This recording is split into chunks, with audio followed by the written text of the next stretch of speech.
നമുക്കിനി ഓസ്കാർ പുരസ്കാര വേദിയിൽ നിന്ന് കേരളത്തിലേക്ക് ഒന്ന് തിരിച്ചു വരണം. കാരണം ഒരുപാട് വാർത്തകൾ നമ്മുടെ സംസ്ഥാനത്ത് സംഭവിക്കുന്നുണ്ട്, പ്രത്യേകിച്ച് കൊച്ചിയിൽ.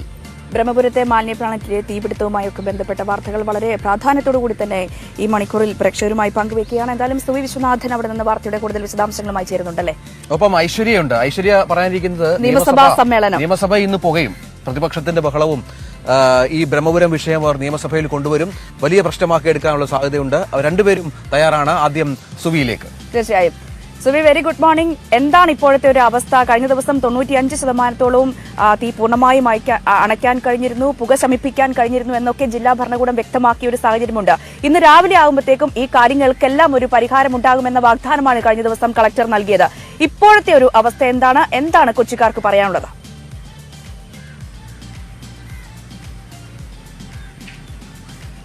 Good morning Ranjini, good morning Ranjith. കൊച്ചിയിൽ നിന്ന് നൽകാനുള്ളത് ഒരു ശുഭകരമായ വാർത്ത എന്ന് തന്നെ നമുക്ക് വിശേഷിപ്പിക്കാം. ഏതാണ്ടും കുറേ ദിവസങ്ങളായി പുകമയമായ കൊച്ചി അതിൽ നിന്ന് മാറിക്കൊണ്ടിരിക്കുന്നു എന്നതാണ് നമുക്കിവിടെ നിന്ന് നൽകാൻ കഴിയുന്നത്. ബ്രഹ്മപുരത്തെ പ്രതിസന്ധി അയയുകയാണ്. 90% പുക ഇപ്പോൾ അണയ്ക്കാൻ സാധിച്ചിട്ടുണ്ട്. ബാക്കിയുള്ളത് ഏതാനും ദിവസങ്ങൾക്കുള്ളിൽ തന്നെ, ദിവസങ്ങൾ അല്ലെങ്കിൽ മണിക്കൂറുകൾക്കുള്ളിൽ തന്നെ അണയ്ക്കാൻ സാധിക്കും എന്നൊരു പ്രതീക്ഷയാണ് ഇപ്പോൾ ജില്ലാ ഭരണകൂടവും മന്ത്രിമാരും ഉൾപ്പെടെ നൽകുന്നത്. ഒപ്പം നഗരപ്രദേശങ്ങളിലേക്ക് പുക എത്തിയിരുന്നത് ഏതാണ്ട് ശമിച്ചിട്ടുണ്ട് എന്ന് തന്നെ നമുക്ക് പറയാം. രാവിലെ ഇപ്പോൾ മോർണിംഗ് വാക്കിന് പോകുന്നവർക്കൊന്നും അത്ര വലിയ തോതിലുള്ള ആയാസപ്പെടേണ്ട ഒരു സാഹചര്യം ഇല്ല. ഒപ്പം ഈ ആരോഗ്യ പ്രശ്നങ്ങൾ ഉള്ള ആളുകൾ, ആരോഗ്യ പ്രശ്നങ്ങളുമായി ബന്ധപ്പെട്ട ആശുപത്രികളിൽ സമീപിച്ചിരുന്നവർ അവർക്ക് വേണ്ടി മൊബൈൽ യൂണിറ്റുകൾ ഇന്നു മുതൽ ആരോഗ്യവകുപ്പ് സജ്ജീകരിക്കുകയാണ്. 2 മൊബൈൽ യൂണിറ്റുകളാണ് സജ്ജീകരിക്കുന്നത്. പ്രത്യേകിച്ചും ആളുകൾക്ക് ആശുപത്രിയിൽ എത്താനുള്ള വിഷമം പരിഗണിച്ചുകൊണ്ടാണ് ഇത്തരത്തിൽ ഒരു നീക്കത്തിലേക്ക് ആരോഗ്യവകുപ്പ് കടന്നത്. കഴിഞ്ഞ ദിവസം ആരോഗ്യമന്ത്രി വീണ ജോർജിന്റെ നേതൃത്വത്തിൽ കൊച്ചിയിൽ ചർച്ചകൾ നടക്കുകയും ആ ചർച്ചകൾക്കൊടുവിലാണ് ഈ ഒരു തീരുമാനം എത്തിയത്. 2 മൊബൈൽ യൂണിറ്റുകളാണ് ആദ്യഘട്ടത്തിൽ തുടങ്ങുന്നത് എങ്കിൽ പിന്നീട് അത് മാറി 5 മൊബൈൽ യൂണിറ്റുകളിലേക്ക് എത്തും എന്നാണ് അറിയിച്ചിരിക്കുന്നത്. ഏതായാലും ആശുപത്രികളിൽ ശ്വാസകോശ സംബന്ധമായും മറ്റ് അസുഖങ്ങളുമായി ബന്ധപ്പെട്ട ആശുപത്രികളിൽ എത്തുന്നവരുടെ എണ്ണം കൂടുന്നുണ്ട്. അത് പരിഹരിക്കാൻ സാധിക്കും. ഈ പുക മാറിയാൽ തന്നെ കുറെ ആശ്വാസമാകും എന്നാണ് നാട്ടുകാർ ഉൾപ്പെടെ പറയുന്നത്. ഒപ്പം മറ്റൊരു പ്രധാനപ്പെട്ട കാര്യം, അടുത്ത ബുധനാഴ്ച വരെ ഈ ബ്രഹ്മപുരവും അതിന് പരിസര പ്രദേശങ്ങളിലെയും സ്കൂളുകൾക്ക് അവധി പ്രഖ്യാപിച്ചിട്ടുണ്ട്. പ്രത്യേകിച്ചും വടവുകോട്, പുത്തൻകുരിശ് ഉൾപ്പെടെയുള്ള മേഖലകളിലെ സ്കൂളുകൾ, ഈ തൃക്കാക്കര, അതുപോലെ മരട് മുനിസിപ്പാലിറ്റികൾ ഉൾപ്പെടെ ഈ അവധി പ്രഖ്യാപിച്ച ഒരു സാഹചര്യം ഉണ്ട്. അടുത്ത ബുധനാഴ്ച വരെയാണ് അവധി പ്രഖ്യാപിച്ചിരിക്കുന്നത്. അതേതായാലും ആശ്വാസകരം തന്നെയാണ് എന്നാണ് നാട്ടുകാരും പറയുന്നത്. ഒപ്പം ബ്രഹ്മപുരത്തിന്റെ വിഷയത്തിൽ കഴിഞ്ഞ ദിവസങ്ങളിൽ ഹൈക്കോടതി വളരെ ശക്തമായ നിലപാടുകളുമായി മുന്നോട്ട് വന്നിരുന്നു. ആ വിഷയം ഹൈക്കോടതി സ്വമേധയാ കേസെടുക്കുകയും ചെയ്തിരുന്നു. ആ കേസ് ഇന്ന് വീണ്ടും ഹൈക്കോടതി പരിഗണിക്കുകയാണ്.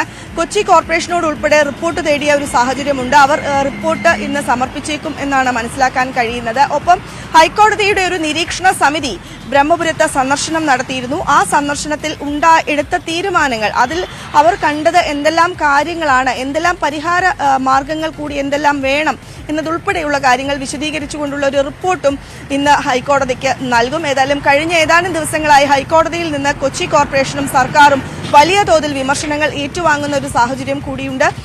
ഒപ്പം ഈ സോഷ്യൽ മീഡിയയിൽ കൂടെ വലിയ തോതിലുള്ള ക്യാമ്പയിനുകളും ഈ സർക്കാരിനെതിരെ ഉയരുന്നുണ്ട്. കഴിഞ്ഞ ദിവസം മമ്മൂട്ടി ഉൾപ്പെടെ ഈ രംഗത്ത് വരുന്ന ഒരു സാഹചര്യം ഉണ്ടായിരുന്നു. തീ അണയ്ക്കാൻ എല്ലാവിധ ഒരുക്കങ്ങളും നടക്കട്ടെ, ഈ പുകശല്യം മൂലമുള്ള ബുദ്ധിമുട്ടിൽ നിന്ന് വരും തലമുറയെങ്കിലും രക്ഷപ്പെടട്ടെ എന്ന് മമ്മൂട്ടി ഫേസ്ബുക്കിൽ കുറിക്കുന്ന ഒരു സാഹചര്യം ഉണ്ടായിരുന്നു. ഏതായാലും ബ്രഹ്മപുരത്തെ പ്രതിസന്ധി അയയുന്നു എന്ന് വേണം നമുക്ക് ഈ നിമിഷത്തിൽ മനസ്സിലാക്കാൻ. പക്ഷേ കൊച്ചി കോർപ്പറേഷനിൽ ഇത് രാഷ്ട്രീയ പ്രതിസന്ധിക്ക് കാരണമായിരുന്നു. വലിയ തോതിലുള്ള രാഷ്ട്രീയ വിവാദങ്ങളും ചർച്ചകളും ബ്രഹ്മപുരം തീപിടുത്തവുമായി ബന്ധപ്പെട്ടുണ്ടായിരുന്നു. പ്രധാനമായും പ്രതിപക്ഷം CPI, ഭരണപക്ഷത്തുള്ള CPI ഉൾപ്പെടെ ഉള്ളവർ ആരോപിക്കുന്നത് ഇത് അട്ടിമറിയാണ്, ഇത് ആസൂത്രണമായി തീയിട്ടതാണ് എന്നൊരു ആരോപണമുണ്ട്. വൈക്കം വിശ്വന്റെ LDF കൺവീനർ ആയിരുന്ന വൈക്കം വിശ്വന്റെ മകൾക്ക് തീർച്ചയായും ഏതായാലും ഇടതുപക്ഷ സഹയാത്രികനാണ് നടൻ മമ്മൂട്ടി. കഴിഞ്ഞ ദിവസങ്ങളിലൊക്കെ സോഷ്യൽ മീഡിയയിലേക്കുള്ള പ്രചരണം എന്തുകൊണ്ട് കൊച്ചിയിലെ സാംസ്കാരിക നായകന്മാരും സിനിമാ താരങ്ങളും ഒന്നും കാര്യമായി പ്രതികരിക്കുന്നില്ല എന്നുള്ളതായിരുന്നു. അവസാന ഘട്ടത്തിലാണ് അവരൊക്കെ പ്രതികരിച്ചു തുടങ്ങി. ആദ്യം 5 പേരാണ് പ്രതികരിച്ചത്. അതും പ്രതികരണം ഉണ്ടായിരുന്നു. ഇപ്പോൾ മമ്മൂട്ടി ഇന്നലെ ഷൂട്ടിംഗ് കഴിഞ്ഞിട്ട് പൂനെയിലോ മറ്റോ ഷൂട്ടിംഗ് കഴിഞ്ഞ് ഇന്നലെ തിരിച്ചു വന്നു. കൊച്ചിയിലെത്തിയപ്പോഴാണ് അതിന്റെ ഒരു ഇന്റൻസിറ്റി അദ്ദേഹത്തിന് മനസ്സിലാകുന്നത്. അങ്ങനെ പതുക്കെ നമ്മുടെ സാംസ്കാരിക സിനിമാ പ്രവർത്തകർ ഈ വിഷയത്തിൽ പ്രതികരിച്ചു തുടങ്ങി. എന്തായാലും ഹൈക്കോടതി ഇന്ന് സ്വമേധയാ എടുത്ത കേസ് ഇത് പരിഗണിക്കുന്നുണ്ട്. കഴിഞ്ഞ ദിവസങ്ങളിൽ തന്നെ സർക്കാരിനെതിരെ, ജില്ലാ ഭരണകൂടത്തിനെതിരെ, മാലിന്യ നിയന്ത്രണ ബോർഡിനെതിരെയൊക്കെ രൂക്ഷ വിമർശനമാണ് ഹൈക്കോടതിയുടെ ഭാഗത്തുനിന്നുണ്ടായിരുന്നു. ഇപ്പോൾ ഏകദേശം കാര്യങ്ങൾ മാറി വരികയാണ്. പുക ശമിച്ചുകൊണ്ടിരിക്കുന്ന സാഹചര്യമുണ്ട്. കൊച്ചി കോർപ്പറേഷൻ പ്രതിക്കൂട്ടിലാണ്, സംശയമില്ലാത്ത കാര്യമാണ്. സർക്കാരിനും ഈ വിഷയത്തിൽ വലിയ ഉത്തരവാദിത്തമുണ്ട്. ഈ കരാർ കമ്പനി ഏൽപ്പിച്ചടക്കമുള്ള കാര്യങ്ങളിൽ വലിയ സ്വാധീനമുണ്ട് എന്ന വാർത്തകളൊക്കെ പുറത്തു വരുന്നു. ഇതൊക്കെ എങ്ങനെ ഈ പ്രശ്നങ്ങൾ പരിഹരിക്കും? നേരത്തെ ഈ ശാസ്ത്രജ്ഞന്മാരൊക്കെ പറഞ്ഞതുപോലെ കാലാകാലങ്ങളായി നിൽക്കുന്ന ഒരു മാലിന്യ പ്രശ്നമാണ് കൊച്ചിയിലേത്. ഈ മാലിന്യ പ്രശ്നം എന്ന് പറയുമ്പോൾ ഇനി അത് അങ്ങോട്ട് ബുദ്ധിമുട്ട് കൂടി വരികയാണ്. മാലിന്യ നീക്കം ഇപ്പോഴും പ്രതിസന്ധിയിലായ ഘട്ടത്തിലാണ് കൊച്ചിയിൽ. പലയിടങ്ങളിലും റോഡ് സൈഡുകളിലടക്കം ഇങ്ങനെ മാലിന്യം കുന്നുകൂടി കിടക്കുന്ന സാഹചര്യമുണ്ട്. ഇതിനും കൃത്യമായ ഒരു പരിഹാരത്തിലേക്കൊക്കെ ഇനിയും പോകേണ്ടി വരും. ചോദിക്കണം, ഐശ്വര്യയിലേക്ക് വരുന്നുണ്ട്. സുബി, നമ്മൾ ഈ കഴിഞ്ഞ ദിവസങ്ങളായി ചർച്ച ചെയ്യുന്നത് മാലിന്യ പുക ഇന്ന് 95% മാറി, ബാക്കി 5% ഇന്ന് രാവിലെ കൊണ്ട് മാറുമെന്ന് പറയുന്നു. പക്ഷെ അപ്പോഴും ഈ മാലിന്യ നീക്കത്തിനൊരു പരിഹാരമായിട്ടില്ലല്ലോ. ഇന്നലെ ദൃശ്യങ്ങളൊക്കെ കണ്ടപ്പോൾ ഇത് നമ്മുടെ കൊച്ചി തന്നെയാണോ നമുക്ക് ചിന്തിക്കേണ്ടി വന്നു. കാരണം കൂടിക്കിടക്കുന്ന പ്ലാസ്റ്റിക് മാലിന്യങ്ങൾ, മറ്റ് വേസ്റ്റുകളും ഒക്കെയായി കൊച്ചി ചീഞ്ഞ് നാറിയ പശ്ചാത്തലമായിരുന്നു. അതിന് മാറ്റമൊന്നുമില്ലല്ലോ അല്ലേ ഇതുവരെ?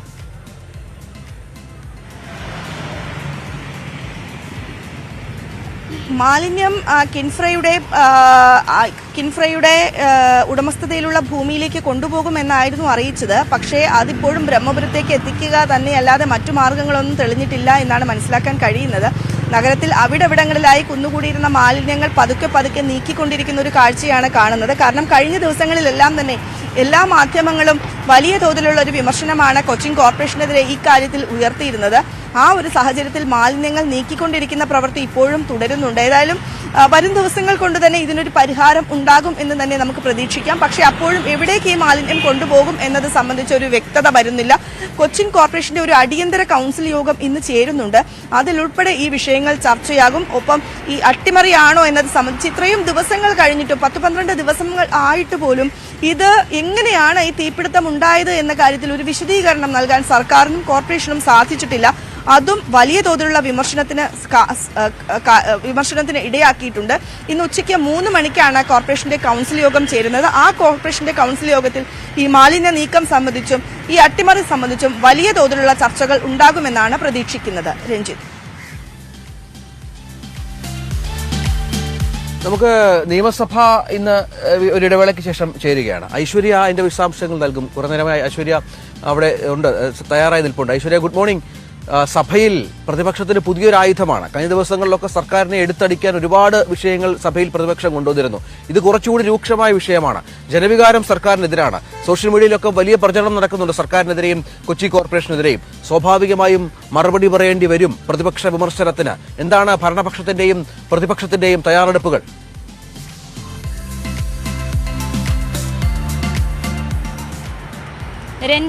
Ranjini, very good morning. ഇന്ന് സ്വാഭാവികമായും രഞ്ജിത്ത് സൂചിപ്പിച്ചതുപോലെ തന്നെ കഴിഞ്ഞ കുറേ ദിവസങ്ങളായി വിവിധ വിഷയങ്ങളിൽ സഭയ്ക്കകത്ത് വാക്പോര് നമ്മൾ കണ്ടിരുന്നു. ഭരണപക്ഷത്തിന്റെ ഭാഗത്തുനിന്നും പ്രതിപക്ഷത്തിന്റെ ഭാഗത്തുനിന്നും പല തലത്തിൽ നമ്മൾ കണ്ടതാണ്. ഇന്നതൊരു പുതിയ വിഷയത്തിലേക്ക് കടക്കുമ്പോൾ, പ്രത്യേകിച്ച് ബ്രഹ്മപുരം മാലിന്യ പ്ലാന്റിൽ തീപിടുത്തം പോലെയുള്ള അത്രയധികം പ്രാധാന്യമുള്ളൊരു വിഷയം, അത് അടിയന്തര പ്രാധാന്യം കണക്കിലെടുത്തുകൊണ്ട് അടിയന്തര പ്രമേയമായി തന്നെ ഉന്നയിക്കാനാണ് പ്രതിപക്ഷത്തിന്റെ നീക്കം. 2 പ്രധാനപ്പെട്ട കാര്യങ്ങളാണ് പ്രതിപക്ഷം ഇന്ന് ഉന്നയിക്കാൻ പോകുന്നത്.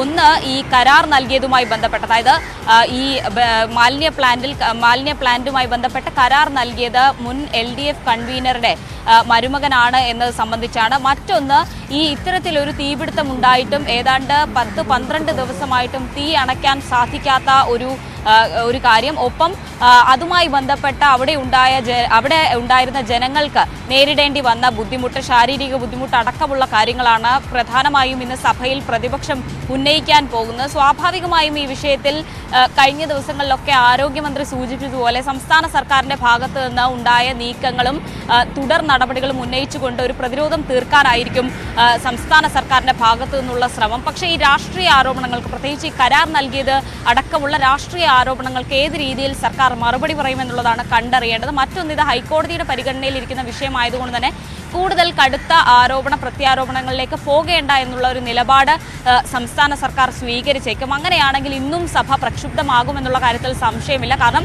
കഴിഞ്ഞ കുറേ ദിവസങ്ങളായി വിവിധ വിഷയങ്ങൾ സഭയിൽ ഉന്നയിച്ചപ്പോൾ സമാനമായ രീതിയിൽ കേസ് ഹൈക്കോടതിയിൽ നിൽക്കുന്നു അല്ലെങ്കിൽ വിവിധ കോടതികളിൽ നിൽക്കുന്നതുകൊണ്ട് അത് ചർച്ച ചെയ്യേണ്ടതില്ല എന്നുള്ള തീരുമാനത്തിലേക്ക് പോയപ്പോഴൊക്കെയും ഈ പ്രതിപക്ഷത്തിന്റെ ഭാഗത്തുനിന്ന് വലിയ രീതിയിലുള്ള ഒരു പ്രതിഷേധം സഭയ്ക്കുള്ളിൽ നമ്മൾ കണ്ടതാണ്. എന്തായാലും ഈ വിഷയത്തിൽ നേരത്തെ സുവി സൂചിപ്പിച്ചതുപോലെ തന്നെ നേരിയ തോതിൽ ഒരു അയവ് വന്നിട്ടുണ്ട് എങ്കിൽ ആ വിഷയം അല്ലെങ്കിൽ അത്തരത്തിലുള്ള മറുപടി നൽകി ഈ വിഷയത്തിൽ നിന്ന് താൽക്കാലികമായി പ്രതിരോധം തീർക്കാനായിരിക്കും സംസ്ഥാന സർക്കാരിന്റെ ശ്രമം.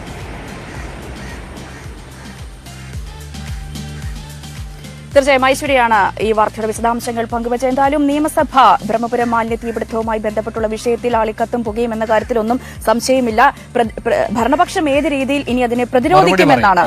പ്രത്യേകിച്ചും ഈ ജനവികാരമൊക്കെ സർക്കാരിനെതിരായ സാഹചര്യത്തിൽ ഭരണപക്ഷം ഏത് രീതിയിലുള്ള പ്രതിരോധമാർക്കും നിയമസഭയിൽ തീർക്കുക എന്നാണ് ഇനി കാത്തിരുന്ന് കാണേണ്ടത്. 9 മണിയോടുകൂടി ഒക്കെ വലിയ ഇതായിരുന്നു. എവിടെ ക്യാപ്റ്റൻ എവിടെയെന്നാണ് ചോദ്യം. എല്ലാ കാര്യങ്ങൾക്കും പ്രതികരിക്കുന്ന മറുപടി പറയുന്ന മുഖ്യമന്ത്രി ഈ വിഷയത്തിൽ എന്തുകൊണ്ട് സംസാരിക്കുന്നില്ല? അതിനൊക്കെ ഒരുപക്ഷെ ഇന്ന് സഭയിൽ മുഖ്യമന്ത്രി മറുപടി പറയേണ്ടി വരും. പ്രതിപക്ഷം ആഞ്ഞടിക്കുമെന്ന കാര്യത്തിൽ സംശയമൊന്നുമില്ല. നമുക്ക് മറ്റൊരു വാർത്തയിലേക്ക് പോകേണ്ടത് കോൺഗ്രസിന്റെ രാജ്ഭവൻ മാർച്ച് ഇന്നുണ്ടല്ലോ ഐശ്വര്യ.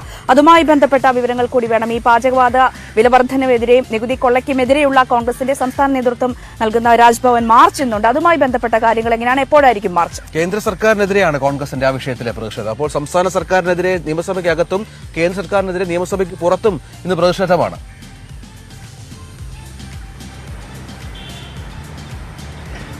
അതെ, തീർച്ചയായും കഴിഞ്ഞ ദിവസങ്ങളിൽ സംസ്ഥാന ബജറ്റ് പ്രഖ്യാപിച്ചപ്പോഴൊക്കെയും സംസ്ഥാന സർക്കാരിനെതിരെ വലിയ രീതിയിലുള്ള പ്രതിഷേധം കോൺഗ്രസിന്റെ ഭാഗത്തുനിന്നും UDFന്റെ ഭാഗത്തുനിന്നും ഉയർന്നിരുന്നു. അതിൽ ഏറ്റവും എടുത്ത് മുഖ്യമന്ത്രിക്ക് അടക്കം വഴിനീളെ കരിങ്കൊടി കാണിക്കുന്ന രീതിയിലേക്കൊക്കെ പ്രതിഷേധങ്ങൾ പോയിരുന്നു. ആ സാഹചര്യത്തിലൊക്കെയും ഭരണപക്ഷത്തിന്റെ ഭാഗത്തുനിന്ന് ഉയർന്ന ഒരു വിമർശനം കേന്ദ്രത്തിനെതിരെ കോൺഗ്രസ് സമരം ചെയ്യുന്നില്ല എന്നുള്ളതായിരുന്നു. കോൺഗ്രസിന്റെ ദേശീയ തലത്തിലുള്ള ഒരു പ്രഖ്യാപനത്തിന്റെ കൂടി അടിസ്ഥാനത്തിലാണ് ഇന്ന് 11 മണിയോടുകൂടി ഈ പാചകവാതക വില വർധനവിനെതിരെയും നികുതി കൊള്ളയ്ക്കെതിരെയും കേന്ദ്ര സർക്കാരിന്റെ നികുതി കൊള്ളയ്ക്കെതിരെയും ഇത്തരത്തിലുള്ള പ്രതിഷേധം സംഘടിപ്പിക്കുന്നത്. രാജ്ഭവനിലേക്കാണ് മാർച്ച് സംഘടിപ്പിക്കുന്നത്.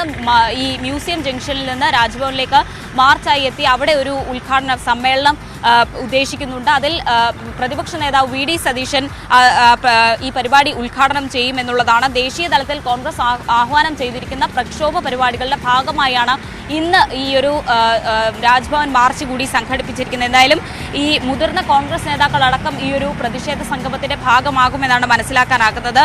ഈ പ്രതിഷേധത്തിൽ സ്വാഭാവികമായും ഒരുപക്ഷെ തുടർ സമരങ്ങളുടെ ഒരു പ്രഖ്യാപനം കൂടി ഉണ്ടാകുമെന്ന് പ്രതീക്ഷിക്കാം. കേന്ദ്ര സംസ്ഥാന സർക്കാരുകൾക്കെതിരായ തുടർ സമര പരിപാടികൾ ഏത് രീതിയിലാകും എന്നുള്ളതടക്കമുള്ള കാര്യങ്ങൾ പ്രതിപക്ഷ നേതാവിന്റെ ഭാഗത്തുനിന്ന് സ്വാഭാവികമായും കേന്ദ്ര സർക്കാരിനെതിരെ രൂക്ഷ വിമർശനം ഉണ്ടാകും. അതിനപ്പുറത്തേക്ക് തുടർ സമരങ്ങൾ ഏത് രീതിയിലായിരിക്കും എന്നതടക്കമുള്ള കാര്യങ്ങൾ ഒരു പ്രഖ്യാപനം കൂടി ഉണ്ടാകുമെന്ന് പ്രതീക്ഷിക്കാം.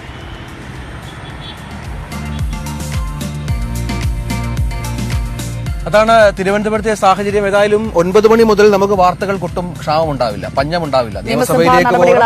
നിയമസഭയ്ക്ക് പുറത്ത് രാജ്ഭവനിലേക്ക് പോകണം, അവിടെ മാർച്ചുണ്ട്. ഇവിടെ കൊച്ചിയിലേക്ക് പോകണം.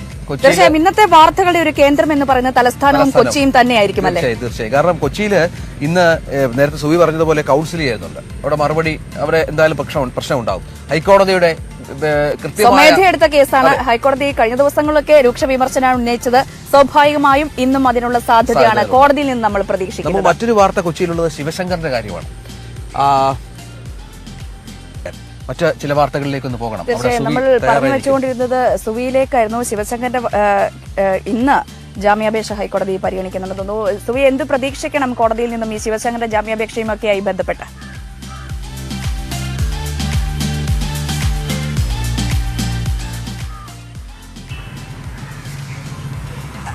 കഴിഞ്ഞ ദിവസം PMLA കോടതി ജാമ്യാപേക്ഷ തള്ളിയതിനെ തുടർന്നാണ് ലൈഫ് മിഷൻ കോഴക്കേസിൽ അറസ്റ്റിലായ റിമാൻഡിൽ കഴിയുന്ന മുഖ്യമന്ത്രിയുടെ മുൻ പ്രിൻസിപ്പൽ സെക്രട്ടറി M ശിവശങ്കരൻ ഹൈക്കോടതിയെ സമീപിച്ചത്.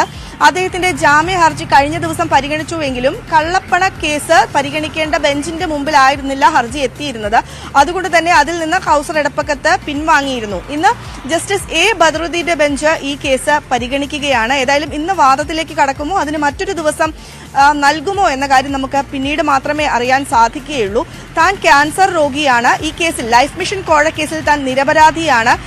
തന്നെ വേട്ടയാടുകയാണ് ED എന്നാണ് ഈ ജാമ്യാപേക്ഷയുമായി ബന്ധപ്പെട്ട് M ശിവശങ്കരന്റെ ഹർജിയിൽ പറഞ്ഞത്. താൻ നിരപരാധിയാണ്, താൻ ഈ കുറ്റത്തിൽ പങ്കാളിയല്ല, തന്നെ വേട്ടയാടിക്കൊണ്ടിരിക്കുകയാണ്.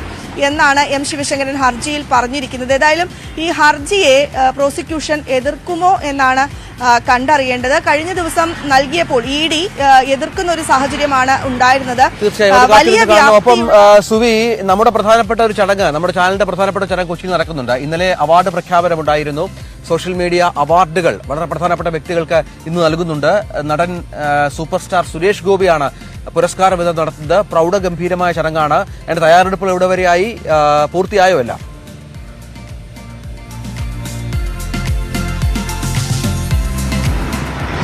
പ്രൗഢഗംഭീരമായ ചടങ്ങ് തന്നെയാണ് ഇന്ന് നടക്കാൻ പോകുന്നത്. സോഷ്യൽ മീഡിയ അവാർഡുകൾ വിതരണം ചെയ്യുകയാണ്. പേളിമാണി ഉൾപ്പെടെയുള്ളവർക്കാണ് അവാർഡുകൾ ലഭിച്ചിരുന്നത്. അതിന്റെ പ്രഖ്യാപനം ഇന്നലെ 3 മണിയോടുകൂടി നടന്നിരുന്നു. ഇന്ന് വൈകിട്ട് 5 മണിക്ക് സുരേഷ് ഗോപിയാണ് ഇതിന്റെ അവാർഡ് കർമ്മം നിർവഹിക്കുന്നത്. ഏതായാലും നിരവധി ദിവസങ്ങൾ നീണ്ട യത്നത്തിനൊടുവിലാണ് ന്യൂസ് 18 ഈ അവാർഡ് നൽകുന്നത്. സോഷ്യൽ മീഡിയ അവാർഡ് നൽകാൻ വേണ്ടി ഒരു മികച്ച ജൂറി സംഘത്തെ തന്നെ ഏർപ്പെടുത്തിയിരുന്നു. ആ ജൂറി യോഗം ചേർന്ന് 2-3 തവണ യോഗം ചേർന്നതിന് ശേഷമാണ് ഈ പുരസ്കാര ജേതാക്കളെ പ്രഖ്യാപിച്ചിരിക്കുന്നത്. അവർക്കുള്ള അവാർഡ് ഇന്ന് വൈകിട്ട് നൽകും. ഏതായാലും പ്രൗഢഗംഭീരമായ ചടങ്ങിൽ നടൻ സുരേഷ് ഗോപി ആണ് ഈ അവാർഡ് വിതരണം ചെയ്യുക. ഏതായാലും അതിനുള്ള ഒരുക്കങ്ങൾ ഇപ്പോൾ ക്രൗൺ പ്ലാസയിൽ നടന്നുകൊണ്ടിരിക്കുകയാണ്. തീർച്ചയായും. ഏതായാലും വൈകിട്ട് 5 മണിക്കാണ് ആ പ്രധാനപ്പെട്ട ചടങ്ങ് നടക്കുക. സുവിയാണ് കൊച്ചിയിലെ ഇന്നത്തെ പ്രധാന സംഭവ വികാസങ്ങളുടെ വിവരങ്ങൾ പങ്കുവച്ചുകൊണ്ടിരുന്നത്. തീർച്ചയായും നമുക്ക് ഒരിക്കൽ കൂടി തിരുവനന്തപുരത്തേക്ക് പോകണം. അവിടെ ഐശ്വര്യ റെഡിയായി നിൽപ്പുണ്ട്. ഐശ്വര്യ, ഈ ഓർത്തഡോക്സ് യാക്കോബായ സഭാ തർക്കം അത് കുറച്ച് കാലങ്ങളായി ഇങ്ങനെയുള്ളത്, അത് പരിഹരിക്കാനുള്ള നിയമനിർമ്മാണത്തിനെതിരെ ഓർത്തഡോക്സ് സഭ ഇപ്പോൾ എന്തായാലും പ്രാർത്ഥനാ യജ്ഞം ആരംഭിച്ചുകൊണ്ടുള്ള സമരത്തിലേക്ക് കടക്കുകയാണ്. സർക്കാർ എന്തായാലും ഒരു വലിയ കീറാമുട്ടിയായിരിക്കുന്നത്. കാരണം ഈ നിയമനിർമ്മാണം കൊണ്ടുവരുമ്പോൾ യാക്കോബായ സഭയിലെ പള്ളികളിൽ അവരെന്നിൽ അതിന് അനുകൂലമായി നിലപാടെടുക്കുന്നു. ആരാധനാ സ്വാതന്ത്ര്യം യാക്കോബായ സഭയ്ക്ക് നൽകുമെന്നുള്ളതാണ് പള്ളിയുടെ ഉടമസ്ഥാവകാശം ഓർത്തഡോക്സ് സഭയ്ക്കും. പക്ഷേ ഓർത്തഡോക്സ് സഭ ഒരു കാരണവശാലും തങ്ങളുടെ നിലപാടിൽ നിന്ന് ഒട്ടും പുറകോട്ടില്ല. അവർ വലിയ പ്രതിഷേധത്തിലാണ്. ഇന്നലെ പള്ളികളിൽ സർക്കുലർ വായിച്ചു. തീർച്ചയായും ഇന്ന് ഇപ്പോൾ ഉപവാസ സമരത്തിന് സഭ തയ്യാറെടുക്കുന്നു. പ്രാർത്ഥനാ യജ്ഞ അടക്കമുള്ള കാര്യങ്ങളിലേക്കൊക്കെ കടന്ന് ഉപവാസ സമരത്തിലേക്ക് കടക്കുകയാണ് സഭ. എന്തായാലും ഓർത്തഡോക്സ് സഭ. ഐശ്വര്യ, എപ്പോഴാണ് ഈ ഉപവാസ സമരം അടക്കം ആരംഭിക്കുന്നത്? എന്താണ് ഇതുമായി ബന്ധപ്പെട്ടുള്ള കാര്യങ്ങൾ കൂടി?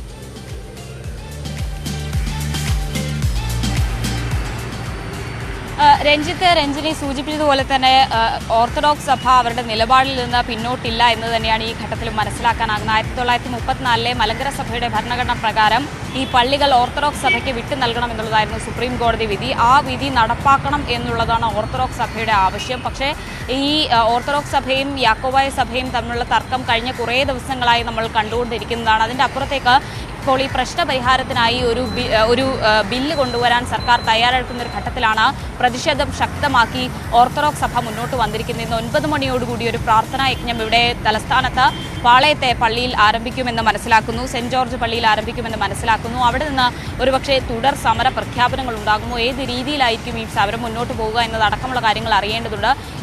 ഈ വിഷയത്തിലൊരു സമവായത്തിലേക്ക് എത്താൻ വേണ്ടി കൂടിയാണ് ഒരുപക്ഷെ ലോക്സഭാ തെരഞ്ഞെടുപ്പ് വരാനിരിക്കെ ഈ വിഷയത്തിൽ കൃത്യമായൊരു സമവായം ഉണ്ടാക്കുക എന്നുള്ള ലക്ഷ്യത്തോടു കൂടിയാണ് ഒരു ബില്ല് രൂപീകരിക്കുക അല്ലെങ്കിൽ ഒരു ബില്ല് കൊണ്ടുവരിക എന്നുള്ള ഒരു നീക്കത്തിലേക്ക് സർക്കാർ എത്തിയത്. പക്ഷേ അതിനെതിരെ ഇപ്പോൾ കടുത്ത പ്രതിഷേധമാണ് ഓർത്തഡോക്സ് സഭയുടെ ഭാഗത്തു നിന്ന് ഉയരുന്നത്. എന്തായാലും വരും മണിക്കൂറുകളിൽ ഈ പ്രതിഷേധത്തിന്റെ കൂടുതൽ വിവരങ്ങൾ പ്രേക്ഷകരിലേക്ക് എത്തിക്കാനാകും.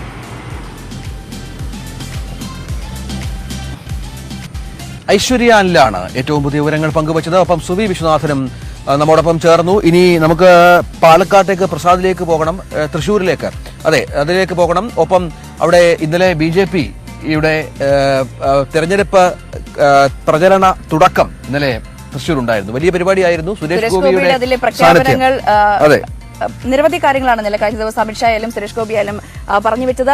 സർക്കാരിനെതിരെ ആഞ്ഞടിക്കുകയായിരുന്നു കഴിഞ്ഞ ദിവസം കേന്ദ്ര ആഭ്യന്തരമന്ത്രി കേരളത്തിലെത്തിക്കൊണ്ട്. അതിലടക്കം ഈ കൂടുതൽ റിപ്പോർട്ടുകൾ വരാനുണ്ട്. പ്രസാദ് ഉടുമ്പശ്ശേരി അതിന്റെ റിപ്പോർട്ടുകൾ ചേരും. ഒപ്പം തന്നെ നമ്മൾ പ്രതീക്ഷിച്ചിരിക്കുന്ന RRR എന്ന ചിത്രത്തിലെ നാട്ടു എന്ന പാട്ടിന് ഒറിജിനൽ സോങ് വിഭാഗത്തിൽ പുരസ്കാരം നേടുമോ എന്നറിയാൻ ഇനി മിനിറ്റുകൾ മാത്രമാണ് ബാക്കിയുള്ളത്. അതിലേക്ക് അടക്കം മടങ്ങിയെത്താം ഇടവേളയ്ക്ക് ശേഷം.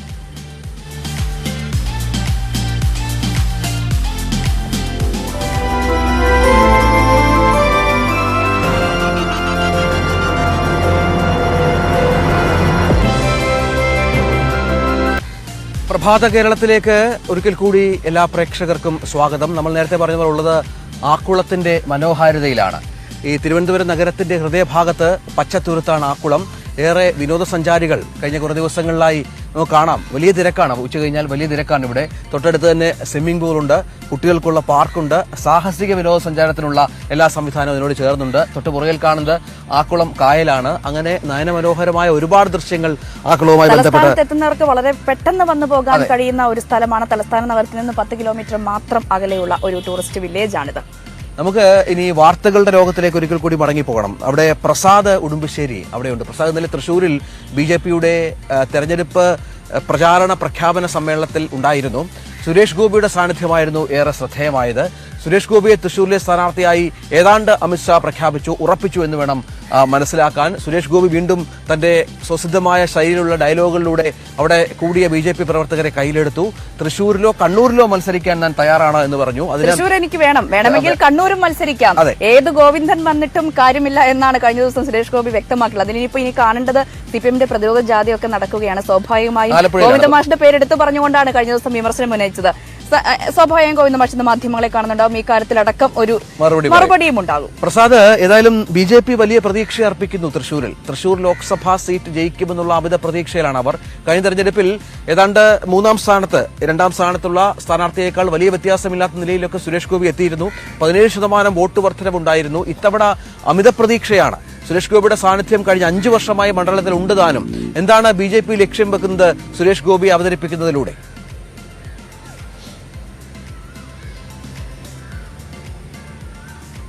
Good morning Ranjini. BJP ഇന്നലെ അവരുടെ കേരളത്തിലെ ലോക്സഭാ തെരഞ്ഞെടുപ്പ് പ്രവർത്തനങ്ങൾക്കുള്ള ഒരു തുടക്കം കുറിച്ചിരിക്കുന്നു എന്നുള്ളത് തന്നെയാണ്. അമിത്ഷാ അദ്ദേഹത്തിന്റെ പ്രസംഗത്തിൽ അക്കാര്യം സൂചിപ്പിക്കുകയും ചെയ്തിരുന്നു. എന്തായാലും ഒരു വർഷം ഇനിയും തെരഞ്ഞെടുപ്പിലേക്കുണ്ട്. പക്ഷെ ആ ഒരു വർഷവും BJP വളരെ കൃത്യമായ പ്രവർത്തനങ്ങളോടുകൂടി മുന്നോട്ട് പോകുക, അതിനുള്ള നിർദ്ദേശമാണ് അമിത്ഷാ ഇന്നലെ നൽകിയിട്ടുള്ളത്. ഇന്നലെ രഞ്ജിത്ത് സൂചിപ്പിച്ചതുപോലെ തന്നെ സുരേഷ് ഗോപിയുടെ ഒരു അനൌദ്യോഗിക സ്ഥാനാർത്ഥി പ്രഖ്യാപനം എന്നുള്ളതാണ്. സ്ഥാനാർത്ഥി പ്രഖ്യാപനമായിട്ടില്ല, പക്ഷേ എങ്കിൽ പോലും സുരേഷ് ഗോപി തന്നെയാണ് തൃശ്ശൂരിൽ മത്സരിക്കുക. അതുകൊണ്ടുകൂടിയാണ് സുരേന്ദ്രൻ ഇന്നലെ സംസാരിച്ചതിന് ശേഷം, അധ്യക്ഷ പ്രസംഗം കഴിഞ്ഞതിന് ശേഷം ആദ്യം പ്രസംഗിക്കാൻ ക്ഷണിച്ചത് അമിത്ഷയായിരുന്നു. പക്ഷേ അമിത്ഷാ തന്നെയാണ് ഇടപെട്ടുകൊണ്ട് സുരേഷ് ഗോപിയോട് സംസാരിക്കാൻ നിർദ്ദേശിക്കുകയും സുരേഷ് ഗോപി വരികയും നമ്മൾ കണ്ടതാണ്. ഇന്നലെ ഉള്ള സുരേഷ് ഗോപിയുടെ കഴിഞ്ഞ തെരഞ്ഞെടുപ്പിൽ വളരെ ഹിറ്റായി മാറിയ അതേ ഡയലോഗ് വീണ്ടും സുരേഷ് ഗോപി ആവർത്തിക്കുകയും പ്രവർത്തകരുടെ എല്ലാം തന്നെ കയ്യടി നേടുകയും എല്ലാം തന്നെ ചെയ്തിട്ടുണ്ട്. എന്തായാലും ലോക്സഭാ തെരഞ്ഞെടുപ്പിൽ തൃശ്ശൂരിൽ ഇത്തവണയും വലിയ തോതിലുള്ള അതിശക്തമായ മത്സരം ഉണ്ടാകുമെന്ന കാര്യത്തിൽ ഒരു തർക്കവുമില്ല. BJP സംബന്ധിച്ചിടത്തോളം കേരളത്തിൽ നിന്ന് ഒരു സീറ്റ്, ലോക്സഭാ സീറ്റ് നേടുക എന്നുള്ളത് തന്നെയാണ് ഏറ്റവും വളരെ പ്രധാനപ്പെട്ടത്. കേന്ദ്ര നേതൃത്വം തന്നെ ഇക്കാര്യത്തിൽ നേരിട്ട് പ്രവർത്തനങ്ങൾക്ക് നേതൃത്വം നൽകുന്നു എന്നുള്ളതാണ്. 2 മാസത്തിനുള്ളിൽ അമിത്ഷാ അല്ലെങ്കിൽ ദേശീയ അധ്യക്ഷൻ JP നഡ്ഡ ഇവർ BJP കേന്ദ്ര നേതൃത്വം കണ്ടെത്തിയിട്ടുള്ള 6 സീറ്റുകളാണ്. അതിൽ 5 സീറ്റുകളും കഴിഞ്ഞ തവണ 2 ലക്ഷത്തിലധികം വോട്ട് നേടിയതാണ്. മാവേലിക്കരയും ഈ 6ാമത്തെ സീറ്റ്, അവിടെ 1.5 ലക്ഷത്തോളം വോട്ട് നേടി കഴിഞ്ഞ ലോക്സഭാ തെരഞ്ഞെടുപ്പിൽ വോട്ട് നേടിയ ഒരു മണ്ഡലം കൂടിയാണ്. ഈ 6 സീറ്റുകളിലും 2 ക്ലസ്റ്ററുകളിലായി, ഒന്ന് തിരുവനന്തപുരം, ആറ്റിങ്ങൽ, പത്തനംതിട്ട, അങ്ങനെ ഒരു ക്ലസ്റ്റർ, മറ്റ് 3 സീറ്റുകൾ പാലക്കാട്, തൃശൂർ, മാവേലിക്കര, ഇങ്ങനെ 2 ക്ലസ്റ്ററുകളിലായി കേന്ദ്ര നേതാക്കൾ തന്നെ ഈ പ്രവർത്തനങ്ങൾക്ക് നേതൃത്വം നൽകുന്നു. 2 കേന്ദ്രമന്ത്രിമാർക്ക് ഇതിന്റെ ചുമതല നൽകുന്നുണ്ട്. അതോടൊപ്പം തന്നെ കേന്ദ്ര നേതാക്കൾ തന്നെയായിരിക്കും ഇവിടുത്തെ ലോക്സഭാ തെരഞ്ഞെടുപ്പിന്റെ പ്രവർത്തനങ്ങൾക്കെല്ലാം തന്നെ നേതൃത്വം നൽകുക. വരും ദിവസങ്ങളിൽ അതെല്ലാം ഉണ്ടാകും. ഈ 2 മാസത്തിനകം ഈ 6 മണ്ഡലങ്ങളിലും ഒന്നെങ്കിൽ അമിത്ഷായോ അതല്ലെങ്കിൽ JP നഡ്ഡയോ നേരിട്ട് വന്ന് സ്ഥിതിഗതികൾ വിലയിരുത്തും എന്നുള്ളതാണ്. ഇന്നലെ തൃശ്ശൂരിൽ ഈ പൊതുയോഗം കഴിഞ്ഞതിന് ശേഷം അമിത്ഷാ തൃശ്ശൂർ പാർലമെന്റ് മണ്ഡലത്തിലെ BJP ഭാരവാഹികളുമായി ആയിരുന്നു അദ്ദേഹത്തിന്റെ യോഗം ഉണ്ടായിരുന്നത്. സംസ്ഥാന നേതാക്കൾ ഉൾപ്പെടെ പങ്കെടുത്തതിൽ അതിലേറ്റവും എടുത്തു പറഞ്ഞിട്ടുള്ളത് ഈ ബൂത്ത് തല പ്രവർത്തനങ്ങൾ വളരെ കൃത്യമായി നടത്തണം എന്നുള്ളതാണ്. അതോടൊപ്പം തന്നെ കേന്ദ്ര സർക്കാരിന്റെ നേട്ടങ്ങൾ ജനങ്ങളിലേക്ക് എത്തിക്കാനുള്ള പ്രചരണ പരിപാടികൾ ഉണ്ടാകണം. അടുത്ത സന്ദർശനം ഒരുപക്ഷെ പാലക്കാടോ അതല്ലെങ്കിൽ പത്തനംതിട്ടയോ ആകാനുള്ള സാധ്യതയും കാണുന്നുണ്ട്. എന്തായാലും വരും ദിവസങ്ങളിൽ BJP കേരളത്തിൽ അവരുടെ ലോക്സഭാ തെരഞ്ഞെടുപ്പുമായി ബന്ധപ്പെട്ടുകൊണ്ടുള്ള പ്രവർത്തനങ്ങളിലേക്ക് കടക്കുന്നു എന്നുള്ളതാണ്. അതിന്റെ ഔദ്യോഗിക തുടക്കം കുറിക്കൽ കൂടിയായിരുന്നു ഇന്നലെ തൃശ്ശൂരിൽ നടന്നത്. അത് നേരത്തെ ഞാൻ സൂചിപ്പിച്ചതുപോലെ തന്നെ അനൌദ്യോഗികമായിട്ടുള്ള സ്ഥാനാർത്ഥി പ്രഖ്യാപനവും സുരേഷ് ഗോപി എന്തായാലും തൃശ്ശൂരിൽ മത്സരിക്കുമെന്ന കാര്യത്തിലും ഉറപ്പായിട്ടുണ്ട്.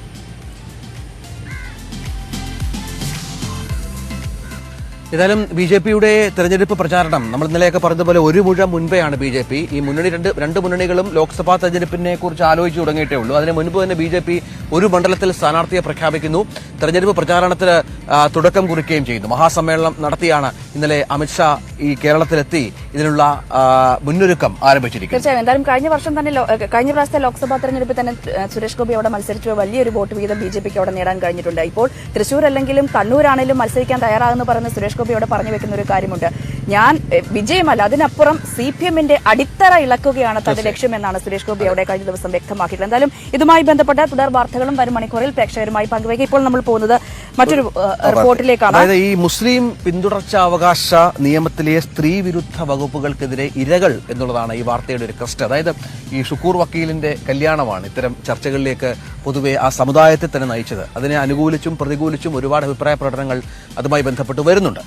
എന്തായാലും കേസ് ജൂലൈയിൽ പരിഗണിക്കുമ്പോൾ പിതാവിന്റെ സ്വത്തിൽ പെൺമക്കൾക്കും തുല്യ അവകാശം വേണമെന്ന നിലപാട് സർക്കാർ സുപ്രീം കോടതിയിൽ സ്വീകരിക്കുമെന്നാണ് ആവശ്യം. എന്നാൽ ശരീഅത്ത് നിയമത്തിന് അനുകൂലവും സ്ത്രീവിരുദ്ധവുമായ സമീപനമാണ് സർക്കാർ സ്വീകരിക്കുന്നത് എന്ന വിമർശനവും വികാരവും ശക്തമാണ്. മലപ്പുറം താനൂരിലെ ഐഷുമ്മയുടെ ഭർത്താവ് 4 വർഷം മുൻപ് മരിച്ചു. കൂട്ടിന് 3 പെൺമക്കൾ മാത്രം. വീട് ജപ്തി ഭീഷണിയിലാണ്. കടം വീട്ടാൻ വീട് വിൽക്കാൻ ശ്രമിച്ചെങ്കിലും ഭർത്താവിന്റെ സഹോദരങ്ങൾ സമ്മതിക്കുന്നില്ല. ഞങ്ങളിപ്പോ കടത്തിന്റെ കടായി 10-15 ലക്ഷം രൂപ ഞങ്ങൾക്ക് കടായി. ഞങ്ങൾ അവരോട് പറഞ്ഞു നിങ്ങൾ വിറ്റാളി, എന്നിട്ട് നിങ്ങൾ അവകാശങ്ങൾ എടുത്തിട്ട് ബാക്കി തരും, ഞങ്ങൾ കടം വിടട്ടെ. അവരതും കേൾക്കും. സ്വന്തം ഒരു പെരയും 9 സെന്റ് തരുള്ളൂ. ഞങ്ങൾക്കൊരു ഓരി ഉണ്ടാവും, അത് ഓരോ ഓരി ഉണ്ടാവുകയല്ല, അത് ഞങ്ങൾക്ക് തന്നാളി, ഞങ്ങൾക്ക് കടം വിടല. അത് പറഞ്ഞിട്ട് അതും കേൾക്കണില്ല. ഞങ്ങൾ എന്ത് ചെയ്യും? മൂവാറ്റുപുഴ സ്വദേശി റൂബിയയുടെ പിതാവ് സൈനുദ്ദീൻ കോവിഡ് ബാധിച്ചു മരിച്ചു. റൂബിയയുടെ പേരിൽ എഴുതിവെച്ച സ്വത്ത് ഇപ്പോൾ സൈനുദ്ദീന്റെ സഹോദരങ്ങൾക്ക് വേണം. ജീവിച്ചിരുന്ന കാലത്ത് നോക്കാതിരുന്ന ബന്ധുക്കൾക്കൊപ്പമാണ് പള്ളി കമ്മിറ്റി അടക്കമുള്ളവർ.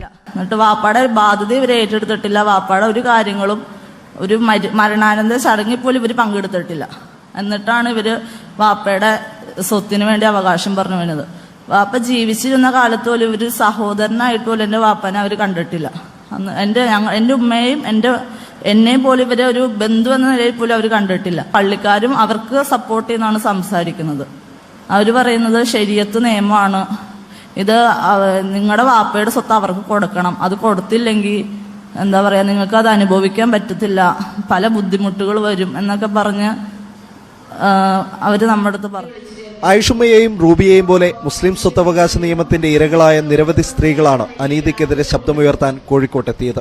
പിന്തുടർച്ചാവകാശ നിയമത്തിലെ വിവേചനം ചോദ്യം ചെയ്ത VP സുഹ്റ ഉൾപ്പെടെയുള്ളവരുടെ ഹർജി സുപ്രീം കോടതിയുടെ പരിഗണനയിലാണ്.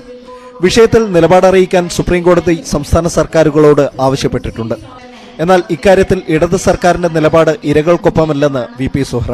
ഇന്നത്തെ രാഷ്ട്രീയ സാഹചര്യം വെച്ച് നോക്കുമ്പം സർക്കാരിന്റെ ഭാഗത്തുനിന്ന് ഒരു അനുകൂല മറുപടി ഉണ്ടാവുമെന്ന് ഞങ്ങൾക്ക് തോന്നുന്നില്ല. കാരണം മുസ്ലിം ലീഗുമായിട്ടും അതുപോലെ സമസ്ത പോലുള്ള സംഘടനകളൊക്കെ ആയിട്ട് അടുത്ത് നിൽക്കാൻ ശ്രമിക്കുന്ന ഒരു ഗവൺമെന്റ് നമ്മളെ ഈ വിഷയത്തിൽ പങ്കെടുക്കുകയോ ചർച്ച ചെയ്യുന്നൊന്നും യാതൊരു വിശ്വാസവും ഞങ്ങൾക്കില്ല. ശരീഅത്ത് നിയമത്തിൽ തിരുത്തലുകൾ വേണ്ടെന്ന നിലപാടിലാണ് സർക്കാരെന്നാണ് സൂചന.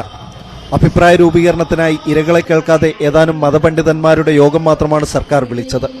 കോഴിക്കോട്ടെ പരിപാടിയിൽ പങ്കെടുക്കേണ്ടിയിരുന്ന CPM MLA കാനത്തിൽ ജമീല അവസാന നിമിഷം പിൻവാങ്ങിയത് സമ്മർദ്ദത്തെ തുടർന്നാണെന്നും വിമർശനമുണ്ട്. അശ്വിൻ വല്ലത്ത്, ന്യൂസ് 18, കോഴിക്കോട്.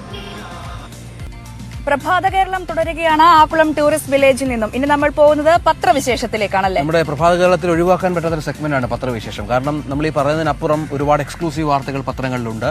ഈ പത്രങ്ങളുടെ വാർത്തകളുടെ ഒരു സമഗ്ര വിശകലനവുമായി എൽദോ പോൾ പുതുശ്ശേരി ചേരും. എൽദോ, എന്തൊക്കെയാണ് ഇന്നത്തെ പത്രങ്ങളിലെ പ്രധാന വാർത്തകൾ, ഒപ്പം ഉൾപേജുകളിലൊക്കെ ഉൾപ്പെടുത്തിയിരിക്കുന്ന പ്രധാന സ്റ്റോറികൾ? Good morning Ranjith, good morning Ranjini. നമ്മൾ പത്രം 18ലേക്ക് കടക്കുമ്പോൾ നമ്മുടെ കേരളത്തിലെയും ദേശീയ മാധ്യമങ്ങളെല്ലാം പ്രധാനമായും നൽകിയിരിക്കുന്ന ഒരുപാട് വാർത്തകളിലേക്ക് പോകാം. ബ്രഹ്മപുരം മാലിന്യ പ്ലാന്റിലെ തീപിടുത്തം അതൊരു പ്രധാന വിഷയമാവുന്നുണ്ട്. സ്വവർഗ വിവാഹത്തെ പറ്റിയുള്ള വാർത്തകൾ പ്രധാന കണ്ടന്റ് ആവുന്നു. CPM-ന്റെ ജാഥ പ്രധാനമായിട്ടും വാർത്തകളിൽ ഉൾക്കൊള്ളിക്കുന്നു. അങ്ങനെ നിരവധി വാർത്തകളുണ്ട്. കോഹ്ലിയുടെ ഇന്നലത്തെ സെഞ്ചുറി, 3 വർഷത്തെ ഇടവേളയ്ക്ക് ശേഷമുള്ള കോഹ്ലിയുടെ സെഞ്ചുറി നേട്ടം, ബംഗളൂരു FC ISL-ൽ ഫൈനലിലേക്ക് എത്തിയത്, അങ്ങനെ നിരവധി വാർത്തകളുണ്ട്. നോക്കാം പത്രം 18.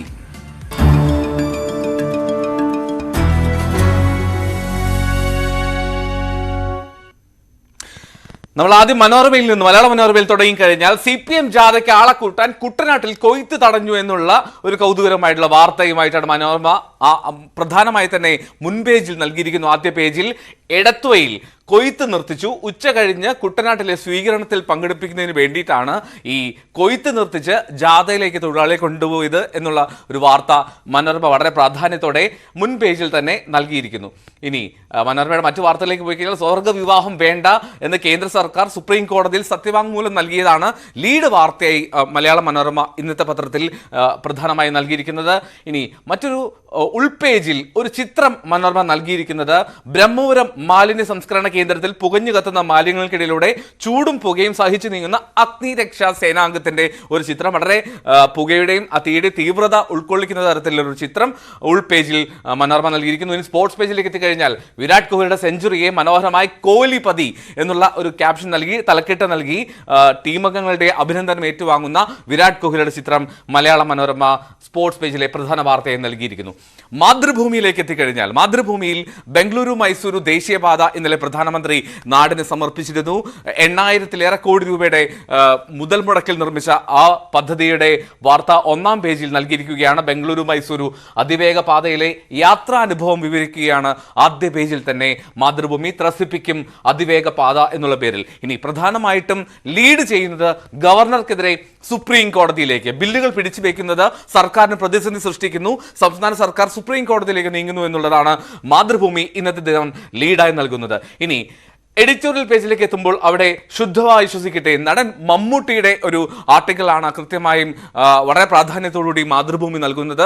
ബ്രഹ്മപുരത്തെ ഈ മാലിന്യ പുകയുടെ പശ്ചാത്തലത്തിൽ, ഈ അന്തരീക്ഷ മലിനീകരണത്തിന്റെ പശ്ചാത്തലത്തിൽ മാലിന്യ സംസ്കരണത്തെക്കുറിച്ച് നമ്മുടെ നാടിന് ഒരു നയം വേണം. ആ നാടിന്റെ രൂപീകരിക്കുന്ന നയത്തെക്കുറിച്ചും കൊച്ചിക്കാരെന്ന നിലയിൽ നാട്ടുകാരുടെ ദുരിതത്തിൽ ഞാനും ഐക്യപ്പെടുന്നുവെന്ന് ഒരുപാട് സാംസ്കാരിക പ്രവർത്തകർ രംഗത്തെത്തിയിരുന്നു. അപ്പോൾ മമ്മൂട്ടിയുടെ ഒരു ആർട്ടിക്കിൾ നൽകിയിരിക്കുന്നു. വിരാട് കോഹ്ലിയുടെ സെഞ്ചുറി നേട്ടം മാതൃഭൂമി കോഹ്ലിയാട്ടം എന്നുള്ള തലക്കെട്ടോടുകൂടി അദ്ദേഹത്തിന്റെ ആ സെലിബ്രേഷൻ സമയത്തെ ഒരു ഫോട്ടോ സഹിതം നൽകിയിരിക്കുകയാണ് ഈ ദിനത്തിൽ.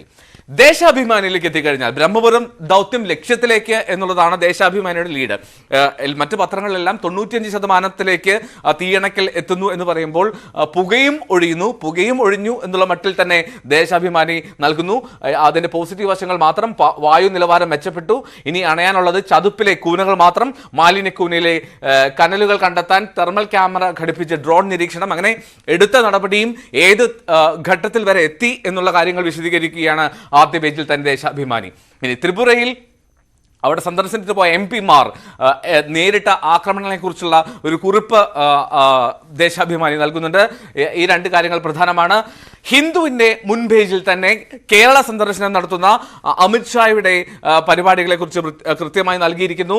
LDF, UDF not capable of leading Kerala to development. കേരളത്തിലെ വികസനത്തിലേക്ക് നയിക്കുന്നതിൽ രണ്ട് മുന്നണികളും പരാജയപ്പെട്ടു എന്ന തൃശ്ശൂരിലെ അമിത്ഷായുടെ ആ പ്രസംഗം പ്രധാനമായി നൽകിയിരിക്കുകയാണ് ഹിന്ദു. ഒപ്പം തന്നെ ഓർത്തഡോക്സ് സഭ സംസ്ഥാന സർക്കാർ ഈ സഭാതർക്കം പരിഹരിക്കുന്നതിന് വേണ്ടി ഒരു നിയമനിർമ്മാണം നടത്താൻ തുനിയുമ്പോൾ അതിനെതിരെ ഇന്നലെ പള്ളികളിൽ പ്രമേയം വായിച്ചതിനെ ആദ്യ പേജിൽ തന്നെ മുൻ പേജിൽ തന്നെ അവതരിപ്പിക്കുന്നത് ഹിന്ദു. വിരാട് കോഹ്ലിയുടെ നീണ്ട നാളത്തെ ഒരു റൺ വരൾച്ചയ്ക്ക് വിരാമമിട്ടു അഹമ്മദാബാദ് എന്നുള്ളതാണ് ഹിന്ദുവിന്റെ സ്പോർട്സ് പേജിലെ പ്രധാന വാർത്ത. ഇനി കേരള കൗമുദിയിലേക്ക് പോയി കഴിഞ്ഞാൽ ബ്രഹ്മപുരം തീയണഞ്ഞു എന്നാൽ വിഷക്കെടുതി വിട്ടൊഴിഞ്ഞിട്ടില്ല എന്നുള്ള തരത്തിൽ ഒരു കുടുംബത്തിന്റെ ചിത്രം ഉൾപ്പെടെ എറണാകുളം റെയിൽവേ സ്റ്റേഷനിൽ മാസ്ക് ധരിച്ചെത്തുന്ന ഒരു കുഞ്ഞു കുട്ടിയുടെ ചിത്രം ഉൾപ്പെടെ കേരള കൗമുദി നൽകുന്നു. ഇനി മുഖ്യമന്ത്രിക്ക് തുറന്ന കത്താണ് കേരള കൗമുദിയുടെ ഉൾപേജിലേക്ക് എത്തിക്കഴിയുമ്പോൾ ഒരു പ്രത്യേക ഐറ്റമായി നമ്മൾ കാണേണ്ടത് വഴിയോര വിശ്രമ കേന്ദ്ര പദ്ധതിയിലൂടെ നടക്കാനിരിക്കുന്നത് വലിയ കച്ചവടമാണ്, വലിയ അഴിമതിയാണെന്നുള്ള രമേശ് ചെന്നിത്തലയുടെ ആരോപണത്തെ വളരെ വിശദമായി നൽകുന്നു കേരള കൗമുദി. മാധ്യമത്തിലേക്ക് എത്തുമ്പോൾ തലസ്ഥാന ജില്ലയുടെ ഒരു ആശങ്ക പങ്കുവയ്ക്കുന്നുണ്ട് മൂന്നാമത്തെ പേജിൽ മാധ്യമം. അത് തലസ്ഥാന ജില്ലയും ജലാശങ്കയിലേക്ക് പോകുന്നു. ഒരു കുടിവെള്ള ക്ഷാമത്തിലേക്ക് തലസ്ഥാന ജില്ല പോകുന്നു. അന്തരീക്ഷത്തിലെ ആർദ്രത കുറഞ്ഞു. 4 മീറ്റർ കൂടുതൽ ജലതാഴ്ചയുള്ള സ്ഥലങ്ങൾ ജില്ലയിലുണ്ട്. അങ്ങനെ വളരെ ഡീറ്റെയിൽഡ് ആയിട്ട് ഒരു പേജ് മുഴുവനായും ഒരു ജലാശങ്ക സംസ്ഥാനത്തിന്റെ തലസ്ഥാന ജില്ലയ്ക്ക് സാധ്യതയുണ്ട് എന്ന് പറയുന്നു മാധ്യമം. ഇനി പുകഞ്ഞു തീരില്ല, വിഷപ്പുക വരാനിരിക്കുന്നത് വലിയ പരിസ്ഥിതി നാശമാണ്. ഈ തീ നിയന്ത്രണ വിധേയമായാലും നിയന്ത്രിച്ചാലും വിശപ്പുക നിയന്ത്രിച്ചാലും ഇനി വരാൻ പോകുന്നത് വലിയ പ്രശ്നങ്ങളാണെന്ന് ചൂണ്ടിക്കാണിക്കുന്ന നിരവധി ഡീറ്റെയിൽസ് ഡാറ്റ സഹിതം ഒരു വാർത്ത ഒരു ആർട്ടിക്കിൾ നൽകുകയാണ് മാധ്യമം ദിനപത്രം ഇന്നത്തെ ദിവസത്തിൽ. ഇനി മുംബൈ ലീഗ് ചാമ്പ്യന്മാരായി ഇന്ത്യൻ സൂപ്പർ ലീഗിന്റെ സെമി ഫൈനലിലെത്തിയ മുംബൈ സിറ്റി FC, എന്നാൽ ISLന്റെ സെമി ഫൈനലിൽ പുറത്തായത് മുംബൈ ഡെത്ത് ബാംഗ്ലൂർ ഡേ എന്നാണ് മാധ്യമം നൽകുന്നത്. ബാംഗ്ലൂർ FC പെനാൽറ്റി ഷൂട്ടൗട്ട് വഴിയാണ് 9-8 എന്ന സ്കോറിന് അങ്ങനെ മുംബൈ സിറ്റിയെ തകർത്തത്. അങ്ങനെ അത് പ്രധാനമായി നൽകുന്നു മാധ്യമം. ഇതൊക്കെയാണ് രഞ്ജിനി ഇന്നത്തെ പത്രങ്ങളിലെ പ്രധാനപ്പെട്ട വാർത്തകൾ. ഇനിയും നമുക്ക് നാളെ കൂടുതൽ പത്രവിശേഷങ്ങളുമായി ചേരാം.